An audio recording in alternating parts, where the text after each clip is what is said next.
ক্রিয়াযোগী যখন দেহ ত্যাগের জায়গায় যাচ্ছে, এটা অনেক উচ্চ অবস্থা। কেমন?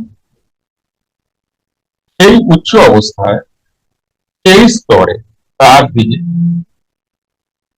রোগ না হয় বললেই চলে। আর এই রোগ তো অনেক দূরের কথা, রোগ হয় এমনটা নয়, সে নীরব হয়ে যায়। কেমন? পুরোপুরি নীরব হয়ে যায়। এইবার ধরো ছোটখাটো যদি কিছু থাকে তাহলে সেগুলো আসে, কিন্তু আবার এগুলো ঠিক হয়ে যায়, কারণ বডি ওটাকে পরিণাম বা পরিণতি দিতে পারে।